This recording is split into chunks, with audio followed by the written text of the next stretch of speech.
Bonjour tout le monde, ici Robert Gauthier au réseau sur YouTube, Lumière sur la prophétie biblique. On continue notre petite présentation sur faut-il se fier à la Russie? C'est une bonne question de nos jours. Et puis, on va aller tout simplement, on va aller voir ça. Bon, ça c'est où qu'on était arrêté. On a démontré que dans Ézéchiel 38, il y avait une expression assez spéciale, le fond du Nord, hein, celui qui vient du fond du Nord. Alors, celui qui vient du fond du Nord, on l'a identifié comme étant la Russie. Je vais poursuivre mon identification dans quelques instants, mais simplement réaliser que ce qui était jadis au jour de ces prophètes-là, lorsqu'ils ont prophétisé, n'est-tu pas celui, hein, que les prophètes, mes serviteurs, ont parlé. Hein?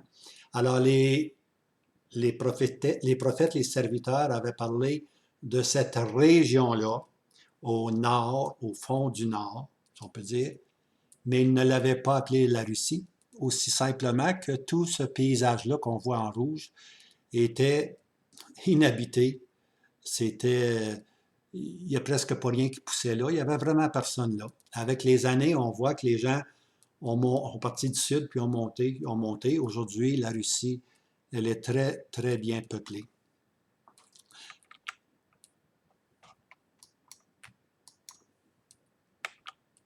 Un peu d'histoire. Là, je veux vraiment vous montrer que la prophétie, c'est vraiment spécial. On peut tout trouver dans la parole de Dieu. Alors ici, je vais vous donner un peu d'histoire sur la Russie, le fond du Nord. OK, il y a eu le déluge. La terre était sous l'eau. Puis de nouveau, la terre est repeuplée par les trois fils de Noé. On se rappelle, hein? Sem, Cham, puis Japhet. Ça, on lit ça dans Genèse 10, verset 1. Les deux premiers, Sem puis Cham, se développent comme le continent de l'Afrique, le continent de l'Europe, puis l'Asiatique. L'Europe asiatique, on peut l'appeler de même. On peut suivre leur activité puis leur croissance dans la parole de Dieu. On voit Sem puis on voit Cham agir. Tous leurs agissements, on les trouve. Par contre, ici, le troisième fils, Japhet, ici, là. Ici, on le voit. Japhet, lui, il passe sous silence. Pendant, pour l'employer le langage prophétique, pendant de longs jours. On n'entend pas parler des fils de Japhet. C'est un peu l'ours nordique qui dort. Hein? On entend dire aujourd'hui pour la Russie de ne pas réveiller l'ours. De ne pas réveiller l'ours. Mais pendant longtemps, on n'entend pas parler de cette lignée-là du troisième fils, Japhet.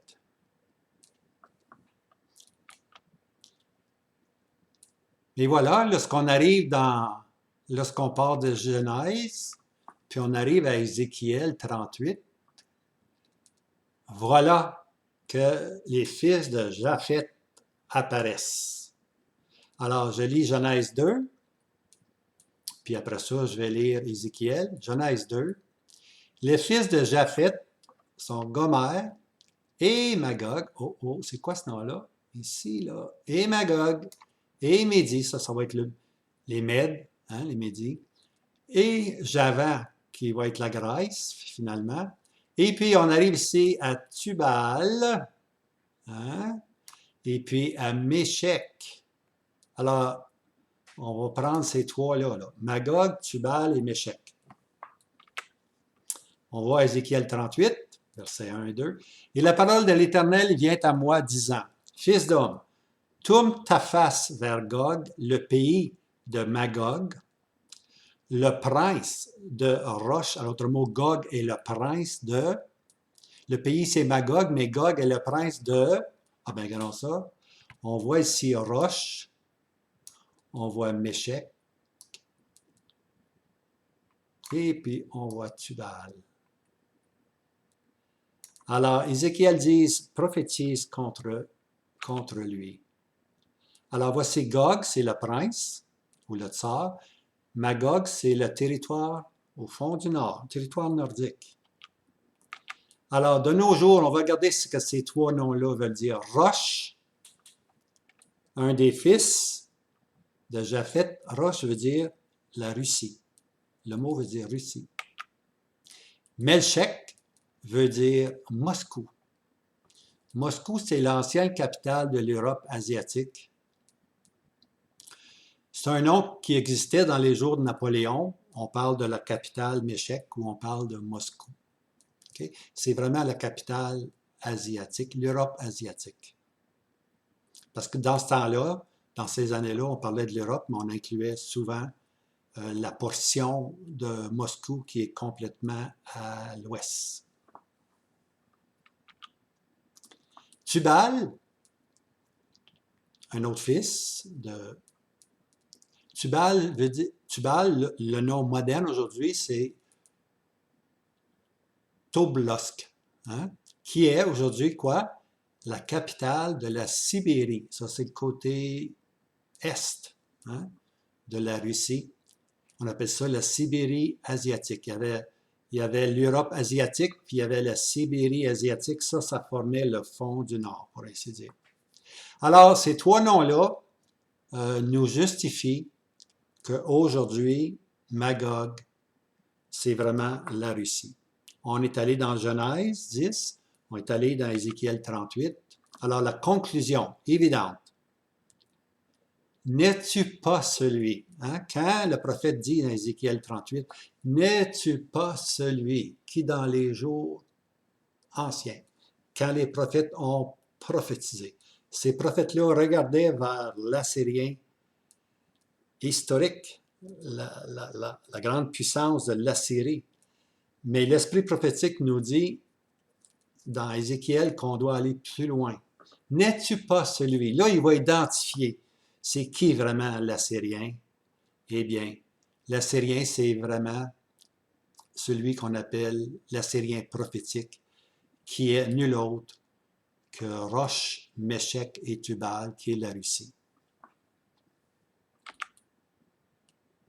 Alors, la politique des trois, soit l'historien historique ou typique, soit l'Assyrien soit l'Assyrien géographique, ou soit l'Assyrien prophétique, les trois là sont vraiment identiques. À travers les millénaires, la politique fut toujours la même, les droits territoriaux. En d'autres mots, à qui appartient le droit de contrôler la terre? On appelle ça le sceptre. Qui va avoir le sceptre de la terre? Hein? Qui va vraiment contrôler la terre?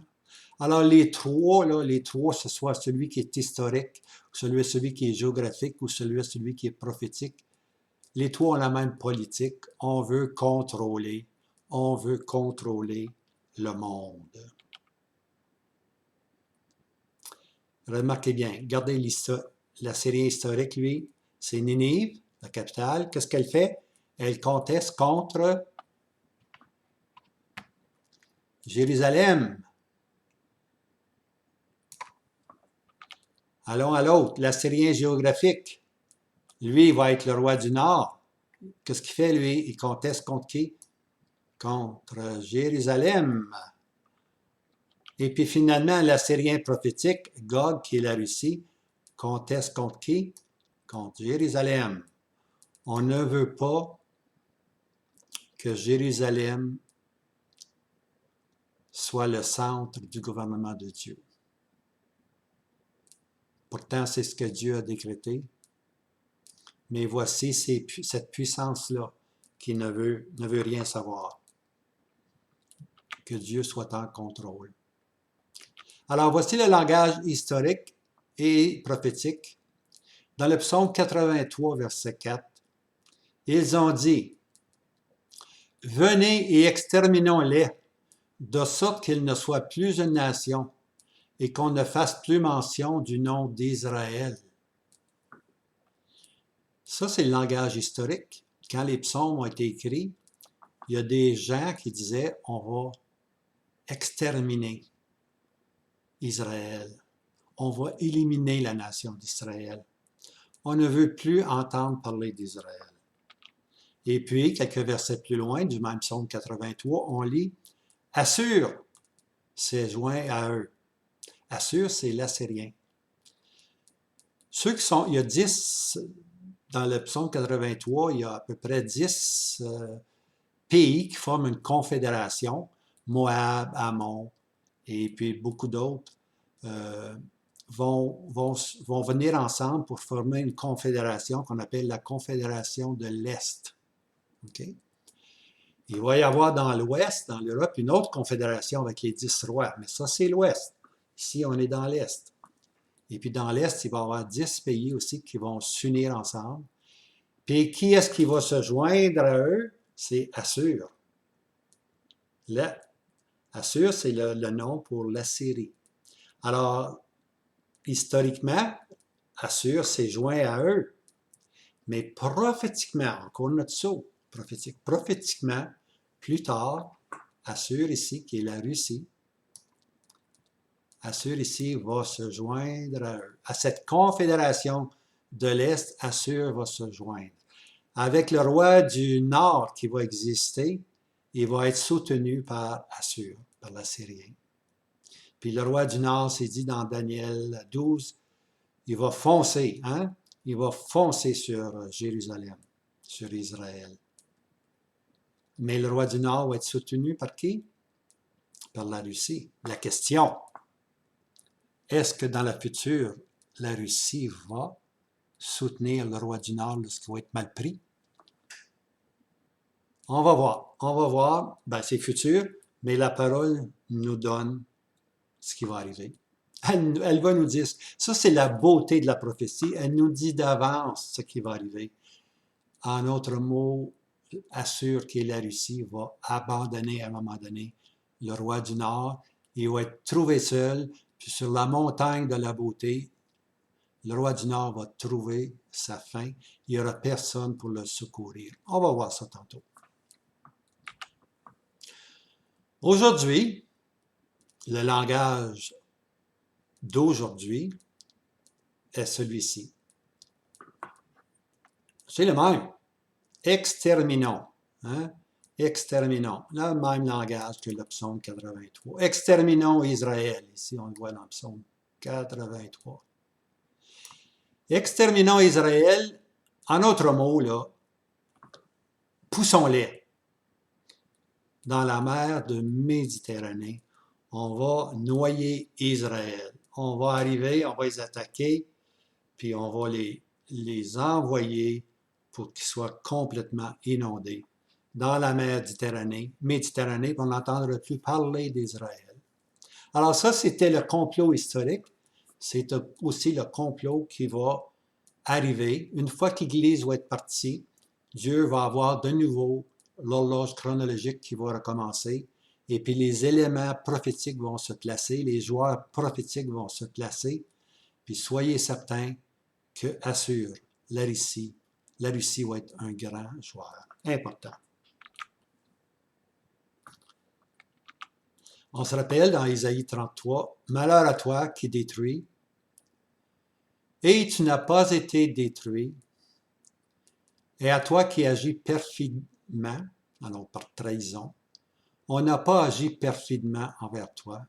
Quand tu auras fini de détruire, tu seras détruit. Quand tu auras complété la perfidie, on agira perfidement avec toi. » Ça, c'était bon, cette portion-là. Elle était bonne, historiquement, pour l'Assyrien. Au jour des prophètes, lorsqu'Israël t'a connu de Dieu, c'est l'Assyrien qui s'est élevé comme numéro 1, ennemi numéro 1, contre Israël, les 10 tribus. On a lu dans Ésaïe 33, verset 8, « Les routes sont désertes, le passant sur le chemin a cessé, il a rompu l'alliance, il a méprisé les villes, il n'a égard à personne. » Le « il », c'est l'historien, l'assyrien historique, il a rompu l'alliance. On va voir plus tard, chaque fois qu'il a rompu, chaque fois que l'Assyrien a trahi. On va voir qu'il n'a pas égard à personne, tout comme aujourd'hui, la Russie n'a pas égard à personne. Elle a saisi il y a quelques années le sud, près de la mer. Elle a saisi un pays pour avoir des droits sur la mer morte. Hein? On appelle l'Ukraine. Elle a saisi l'Ukraine. Elle n'a égard à personne. Personne ne peut s'opposer. Elle est tellement forte. Mais on va voir. On va tout voir ça. Alors ici, on va voir les alliances rompues. Et puis, je vais terminer pour le moment parce que je vais garder cette portion-là pour le prochain vidéo. Alors, soyez fidèles. On va être là dans encore quelques jours. Je vous en donne un petit peu à la fois, mais c'est important de saisir. C'est qui l'Assyrien? Notre fameux Assyrien. Alors, que le Seigneur vous garde. On se revoit bientôt. Puis, n'oubliez pas, hein? Vous pouvez, non seulement vous pouvez, mais vous devez, si vous aimez ce genre de présentation, vous devez vous abonner. Hein? Allez, abonnez-vous. Lorsque vous voyez au commencement, vous allez voir Lumière sur la prophétie. Pesez pour abonner. Puis pesez aussi sur la cloche. La petite cloche, là, ça veut dire qu'automatiquement, lorsque je vais sortir le prochain vidéo, vous allez être averti automatiquement. Puis dans votre demi-heure de dîner, vous allez pouvoir écouter ces quelques 10-15 minutes. Hein? Alors, à bientôt mes amis, puis on vous laisse pour le moment. Maranatha.